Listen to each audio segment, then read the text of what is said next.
Hello viewers, so right now I'm at my second vehicle and it is actually at my place. This is a 2013 Chevy Malibu LT trim and it's a 2.4 or 2.5 liters 4-cylinder engine, and this is my niece's vehicle. So the complaint is grinding when braking, and she mentioned something like the belt is making noise. So I'm gonna check all those out, and pretty much I'm gonna do a complete vehicle inspection, and let me set myself up and then we go from there.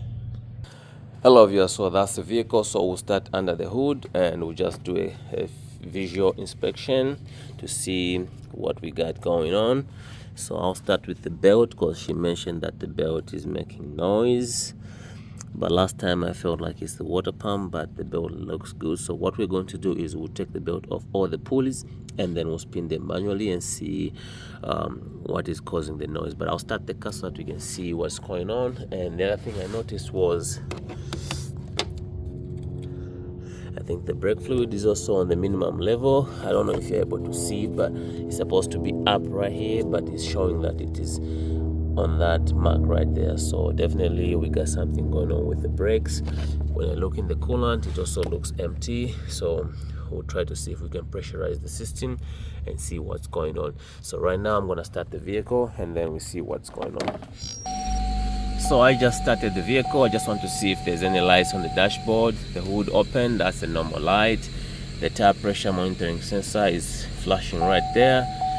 Service airbag, and I believe pretty much that's the only lights that are on the dashboard. So let's go under the hood and we hear the noise that's coming from the belt side. So I can hear the noise, but I can't pinpoint exactly where it's coming from.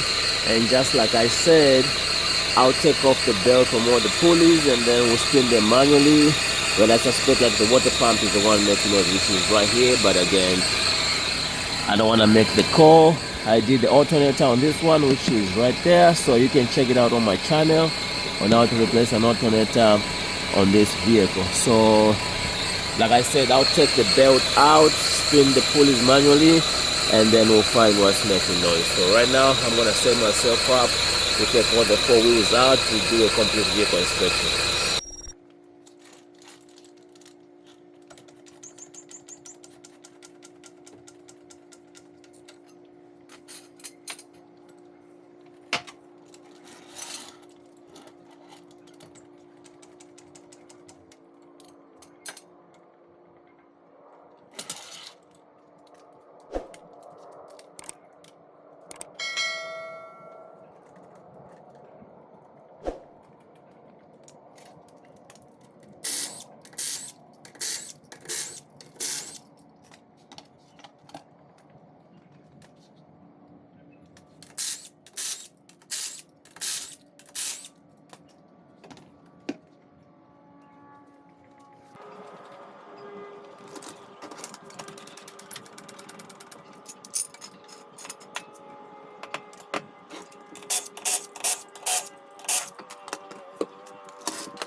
Hello viewers, so right now we are inspecting the brakes, and I don't know if you're able to see, but the front ones right there, I don't know if you see, if we can catch it right there.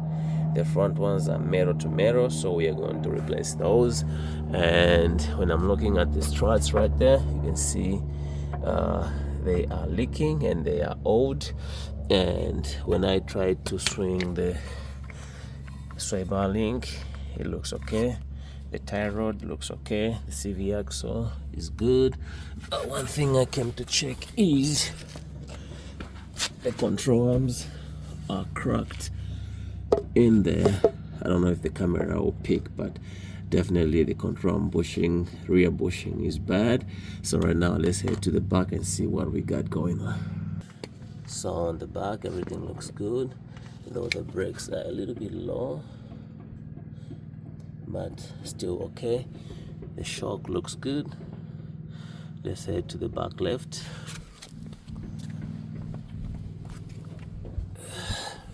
It's gonna be the same thing. The brakes a little bit low, but okay. and the shock looks decent.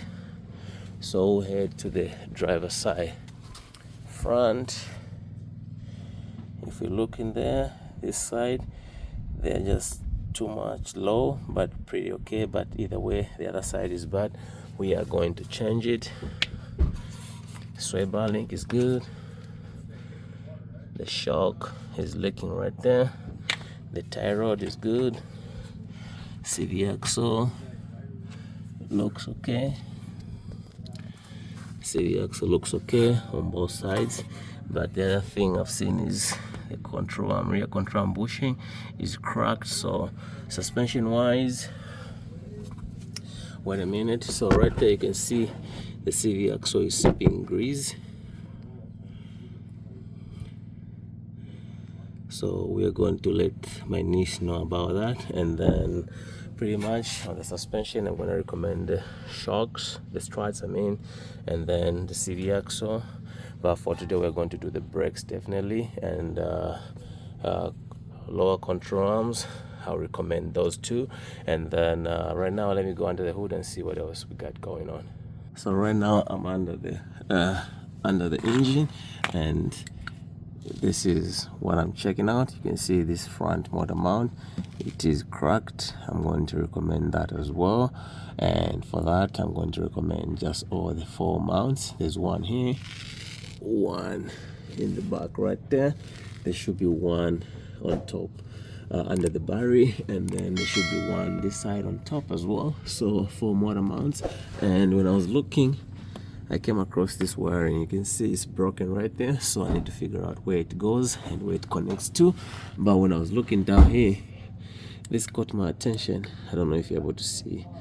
That looks like that's where our coolant leak is coming from. That's some coolant under the engine right there. That's a coolant leak right there. So I'll try to go on top and see if I can trace where it's coming from, and then we go from there.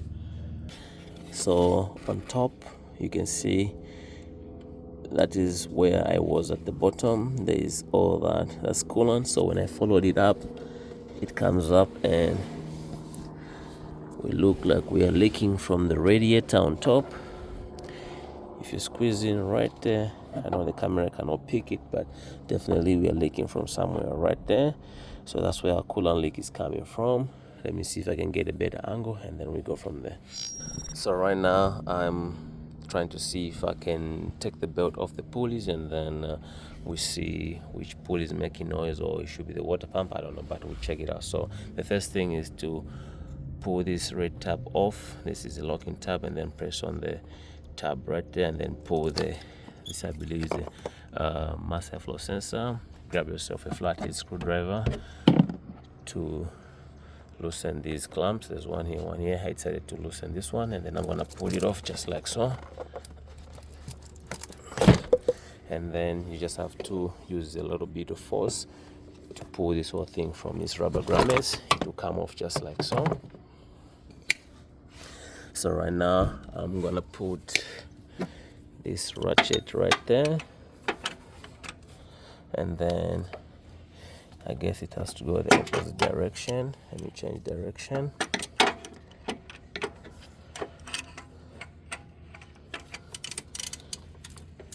So once you insert it in there, it has to go in there all the way in. Let me find a better angle. Let me use my 2 hands, and then I'll bring you guys back. So from the bottom you get a better angle. So all you have to do is make sure your ratchet goes in there on the tensioner, and then you're going to pull down just like so. I think I'm at a bad angle. Let me try to insert it one more time. Yeah, somewhere there. And then all you have to do is, let me use a different hand. All you have to do is push down like so. Push down a little bit more with force, and then you take tension off the belt. So I hope you have an idea of what I'm talking about. So sorry I need both hands to do the work. This is how you do it. If you pull down, you see, you take tension off the belt. So that's how you take the belt out. So let me do that and then I'll bring you guys back. Hello viewers, so I took the belt off the pulleys and I'll start with the alternator pulley right there. And you can see I'm spinning it and it is quiet. And then we'll come to the AC compressor at the bottom right there. It is also quiet right now. It is spinning and it is quiet. I'll go to the tensioner pulley right there, so you can feel a little bit of noise on that one. So I'm going to recommend the tensioner. You can hear that, but the one that's making noise actually is the water pump pulley right here. You hear that? That is where the noise is coming from. So I'm going to recommend a water pump and a belt tensioner right there. So we found where the noise is coming from and we know where the leak is coming from. And then for now, I'll bring you guys back when I do the brakes, and then I'm going to recommend the other issues, and then we'll see how it goes from there. Hello viewers, so I just called the parts stores because I'm working from home, so they'll deliver the brake pads and rotors. For that is what we're going to do today, and then recommend the rest. And then for the coolant, we'll just top off coolant for her, and then probably coming weekend or the other weekend we'll do some of the work, because I know the water pump is needed, the tensioner pulley is needed, and then the radiator. So stay tuned for that video as well. So right now I'll start taking things apart so that I beat on time. The brakes are just being delivered right now, so I'm gonna just grab them from the truck and then we go from there. Hello viewers, so just done the driver's side. You can see new rotor, new brake pads, and we got the old brake pads right there and the old rotor right there. So I'll switch to the passenger side and then I'll show you step by step on how it's done. The first thing we're going to do is take this bolt out. I believe it's a 14mm bolt. We'll take this out and then we'll raise the caliper up, and then we're going to retract the piston in the caliper. We'll wang it onto the strut right there, and then we'll take the other two bolts in the back for the brake caliper. I believe they are 22, and then after that we are going to take this bolt right here that just make sure the rotor sits in place. We'll take that out. It's an Allen key, I believe it's a T30 Allen key socket right there. And then we are going to clean the flange surface of the brake of the bearing where the rotor sits, and then add some anti-seize, and then we're going to lubricate the sliding pins. We're going to lubricate the brake caliper, and then lubricate the brake pads, and then we should be done with this job.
Hello viewers, so pretty much the brake job is done. What's remaining is just putting the wheel back on. I've talked the other three, and when I'll be talking this one, you should watch the wheel move back and forth because of the control arm being bad.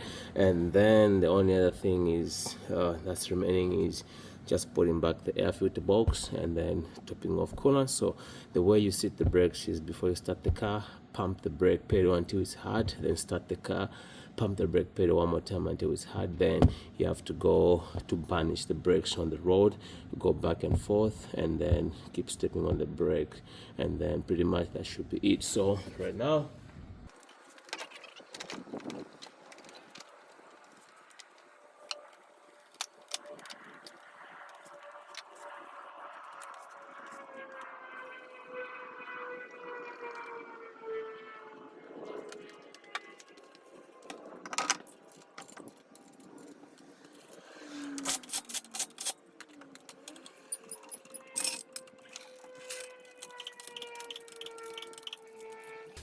so pretty much that's all it takes to do a complete vehicle inspection and the front brake pads and rotors replacement. So right now I want to take the car on a test drive just to make sure the brakes are working, and then I'll catch you guys on the next vehicle.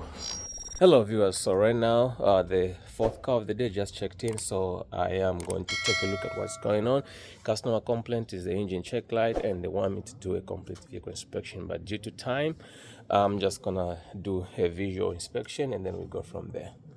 So that is our 2015 Nissan Sentra, 4 cylinders, and I believe this is a 1.8 liters engine. So customer complaint is the engine check light. So I've already connected my scanner, and then we'll go inside the vehicle, read the codes, and then go from there. Even though I've already found what the problem is, but I'm just gonna walk you through the stages of how to tackle such issues. Hello viewers, so I started the car and you can see right there the parking brake is engaged. That's no big deal, but the engine check light remains on. So this car has 156,859 miles, and the engine check light is on. I've already connected my scanner down here. My dongle is already connected right there, and these are the codes that I came across. So let me set myself up good so that we can check the codes. So we got the P0420 three-way catalytic converter system bank 1 lane. It happened 29 times. That's in the engine. And then we got the P0171 fuel system lane bank 1 21 times. And then we got the ABS. We got the C1116 stop lamp switch passed. And then we got these other ABS airbag codes. So this is not what we're concerned about. We are concerned about the two codes actually on the top, the P0420 and P0171. So this is what's going on with this vehicle. So when I was doing a visual check under the hood, I found one vacuum hose disconnected. That's why those codes were triggered. So let's go under the hood and then we see what I was checking. Hello viewers, so right now we are under the hood, and like I said, those codes can be triggered by a dirty mass airflow sensor or a vacuum leak right here, or the bad or dirty throttle body. So when I was doing a visual check, I was pressing right here and I could see that vacuum hose moving right there. So let me see, I was touching here and I could see that vacuum hose moving, so I knew that's definitely where the problem is. So I took this cover off just for rubber grommets. There's 2 in the front and I think 2 in the back. I took it out already, and this is what I found. Let me put my light somewhere there, and I found this hose disconnected right there. So let me find a better angle for my light. But anyways, it's getting dark, and just like I said, this hose disconnected right there. So we are having a confusion when the mass airflow sensor reads the right amount of air coming in. There's actually more air being induced in the engine, causing those codes to actually be triggered. So this is the only issue right here, right there. So I'm gonna connect that hose back on, and then we'll clear the codes, and then we go from there. So this is under the driver side wheel. I was checking for cracks on the control arm right there. So Nissan Sentras are actually notorious for that. This one looks okay. I know it's dark and it shows like it's cracked, but that's not a crack. This one is okay. And then if you look at the sway bar link right there, the sway bar link is torn, so you don't need sway bar links. I was looking at the CV axle right there. It is starting to crack. You can see right there. So that's something to look out for as well. So let me go to the other side and then I'll bring you guys back. Hello viewers, so this is the passenger side. You can see the sway bar link is in a bad condition right there. I was checking the control arm bushing as well. It looks like it's got a crack, but that's not a crack. It's due to light, so the control arms are pretty okay. I was checking the CV axle right there. That one is a little bit further. I don't know if you can catch it, but it's got a small crack, so not too bad, but something to look out for. And then I also checked the strut for leakage, which the struts are leaking. Anyway, the strut mounts are broken, so definitely they need to be replaced. So right now I'll ask my friend to go inside the vehicle and to do a motor mount check. So I'm gonna let him get inside the vehicle, do the same thing to check if the motor was bad, and then we go from there. So right now we are under the hood. I want you to see how this motor mount is moving and the engine in general. So do the same thing, reverse.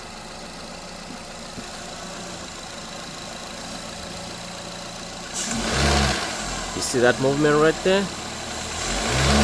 And the engine in general. Go to drive. See how the engine is moving. Do the same thing. Go to park. Go to reverse. Give it gas. See that movement right there?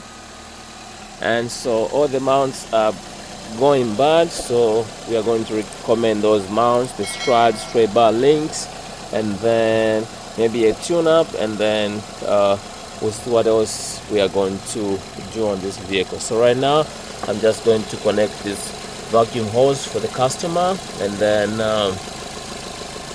we're going to reset the system, and then we go from there. So we are going to actually connect the hose for the customer. Super easy. Get the pliers and then push this hose down just like so, and then we'll put the clamp back on just like so. I have to set the clamp at the right angle. I need to push it down a little bit for it to hold.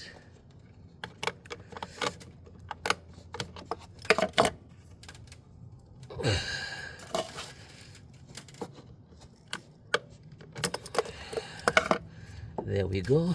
So right now I'm just gonna reset the light, and then we go from there. So right now we're going to reset the computer. You can see the engine check light is on. We'll come back to our scanner right here, and then we're going to actually press quick erase, and we'll let the scanner do its thing. Just give it a bit of time and it should take care of all those problems.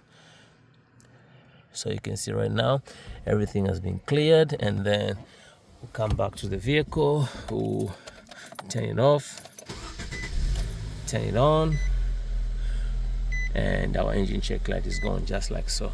So pretty much an easy fix, and I believe this should be my last car of the day, and I'm gonna recommend the other stuff for the customer, and then we'll go from there. So pretty much that marks my end of day today. Thanks for watching. Please subscribe, like, and share for more tips on how to fix your vehicle. We'll catch you on the next one.